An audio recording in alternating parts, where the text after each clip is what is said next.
Click کرنا مت بھولیں. جزاک اللہ. تو اللہ فرما رہے انی متوفی کا وما کرو وما کر اللہ. اللہ فرماتے یہودیوں نے مکر کیا اور اللہ نے بھی ان کی تدبیر کا جواب دیا. وہ جواب کیسے ہے؟ یہودی کیا مکر کر رہے ہیں؟ قتل کر دیں. اللہ فرماتے ہم بھی ایک تدبیر کر رہے ہیں. وہ کیا ہوگی؟ قتل سے بچا لیں. پورا سیاق و سباق یہ بتا رہا ہے. اذ قال اللہ یا عیسیٰ انی متوفیکا، اے عیسیٰ میں تجھے وصول کر لوں گا، ورافعک الیہ اپنی طرف اٹھا لوں گا، ومطہرک من الذین کفروا اور ان کافروں سے بچا لوں گا. تو اس میں کہیں بھی اگر موت دے کے بچانا ہوتا تو یہ بچانا اس موقع پر بچانا نہیں کہلاتا. اور آگے اللہ نے خوشخبری سنائی وجاعل الذین اتبعوک فوق الذین کفروا الی یوم القیامہ. تیری اتباع کرنے والے لوگ، تیرے فالوورز، جو تجھے فالو کرنے والے لوگ ہیں، ان کو قیامت تک غلبہ عطا کر دوں گا. کیا مطلب؟ جنہوں نے تیرا انکار کیا ہے نا یہودیوں نے، اب وہ کیا ہو جائیں گے؟ مغلوب. یہ قرآن کی بشارت کیسے پوری ہوئی ہے؟ اس واقعے کے بعد سے آج تک یا تو اہل اسلام کی دنیا میں حکومت رہی ہے یا عیسائیوں کی رہی ہے. آج دنیا میں کس کا سکہ چل رہا ہے؟ عیسائیوں کا. امریکہ کا چل رہا ہے نا، برطانیہ کا چل رہا ہے. اسرائیل کتنا سا رہ گیا؟ ان کی کوئی، اور یہ بھی اب جا کے اتنی سی ریاست قائم ہوئی ہے، اب جا کے. اور وہ بھی قرآن کہتا ہے بِحَبْلٍ مِّنَ اللَّهِ وَحَبْلٍ مِّنَ النَّاسِ، لوگوں کی رسی تھام کر یعنی ٹھہرے ہوئے ہیں. آج اسرائیل کا وجود کس سے ہے؟ لوگوں کی رسی سے. وہ لوگ کون ہیں؟ برطانیہ اور، بولو نا یار کیا ہوگی؟ امریکہ. اگر برطانیہ اور امریکہ اسرائیل کا ساتھ چھوڑ دے تو اسرائیل دھڑم سے نیچے گرے گا. اتنا تھوڑا سا، وہ ٹھیک ہے ہوشیاری سے بڑی شرارتیں کر رہا ہے تجارت پہ، لیکن وہ جو ایک بڑی ریاست ہوتی ہے جس کو خلافت کہا جاتا ہے، وہ اس کے بعد سے اب تک یہودیوں کے قائم نہیں ہوئی. اور جو ہوئی ہے اب تھوڑی سی، وہ بھی اتنے ہزار یعنی تقریباً 2500 سال بعد جا کے ہوئی ہے. اور یہ بھی ممکن ہے کہ یہ جو ریاست قائم ہوئی ہے یہ بہت بڑی ذلت کا پیش خیمہ بھی ہو. بعض دفعہ کسی کو عزت دی جاتی ہے اس کو ذلیل کرنے کے لیے، کیونکہ ذلت کے لیے پہلے عزت ہونا ضروری ہے. تبھی میں کہتا ہوں نا، ایک آدمی ایک محلے میں آیا، کہہ رہا ہے شکر ہے یار میری عزت نہیں ہے اس محلے میں. اس نے کہا کیوں؟ کہہ رہے ورنہ آج بہت ذلیل ہو جاتا میں. ٹھیک ہے، یعنی مجھ سے کام ایسا ہو گیا کہ اگر میری عزت ہوتی تو میں کیا ہوتا؟ کہاں عزت پہلے سے ہے ہی نہیں، تو اس لیے کوئی مسئلہ ہے ہی نہیں.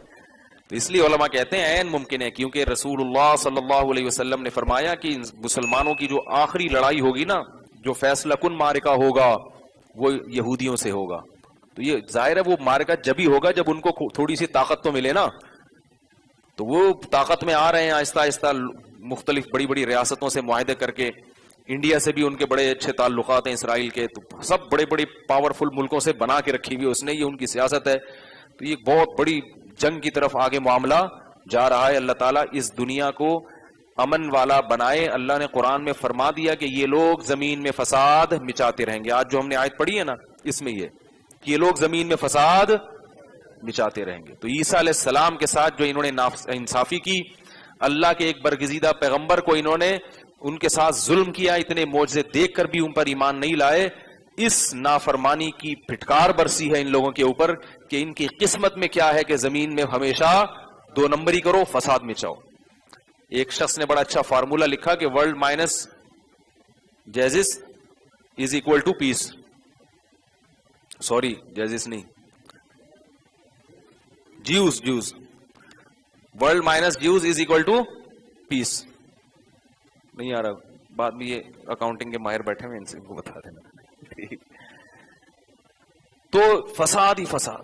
خود امریکہ کا صدر بھی بعض دفعہ نہ چاہتے ہوئے اعتراف کر لیتا ہے کہ بدماشی کون کر رہا ہے؟ اسرائیل. لیکن تجارت اتنی مضبوط ہے کہ وہ وہاں آگے مجبور ہو جاتا ہے. برطانیہ بھی مانتا ہے، وہاں کی عوام نے بھی کتنی دفعہ مظاہرہ، ابھی فلسطینیوں پر جو حملے ہوئے تو برطانیہ کی عوام نے بھی احتجاج کیا کہ بھئی ظلم ہو رہا ہے. سب کو پتا ہے کہ بدماشی کون کر رہا ہے؟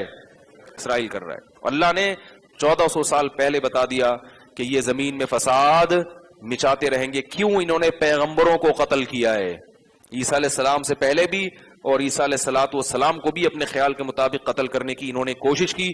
اس کے بعد سے ان پر جو وبال آیا ہے، اللہ نے عیسیٰ علیہ السلام کو بتایا کہ میں تمہیں اٹھا رہا ہوں آسمانوں کی طرف، اور جاعل الذین اتبعوک، تمہاری اتباع جو بھی کرے گا. حضرت حکیم الامہ مولانا شرف علی تھانوی رحمہ اللہ تعالیٰ نے اس آیت کی تفسیر میں لکھا ہے کہ چاہے صورتاً اتباع ہو یا حقیقتاً، عیسائی حقیقی اتباع عیسیٰ علیہ السلام کی نہیں کر رہے مگر صورتاً کر رہے ہیں. سن کے اپنے آپ کو کہتے ہیں، عزت احترام بہرحال کرتے ہیں، زبان سے کہتے ہیں کہ ہم کس کے فالوورز ہیں؟ عیسیٰ کے. تو چاہے ظاہراً اتباع ہو یا حقیقی اتباع، دنیا میں غلبہ انہی کا رہے گا جو عیسیٰ علیہ السلام کو، بولو نا بھائی، ماننے والے ہیں. مسلمان بھی مانتے ہیں اور عیسائی بھی مانتے ہیں. اسی لیے یا تو دنیا میں بڑی حکومتیں مسلمانوں کی رہی ہیں، خلافت عثمانیہ تو ابھی 1920 میں ختم ہوئی ہے، بہت بڑی حکومت تھی مسلمانوں کی، یا دنیا میں بڑی حکومتیں کس کی رہی ہیں؟ عیسائیوں کی، انگریزوں کی، گوروں کی.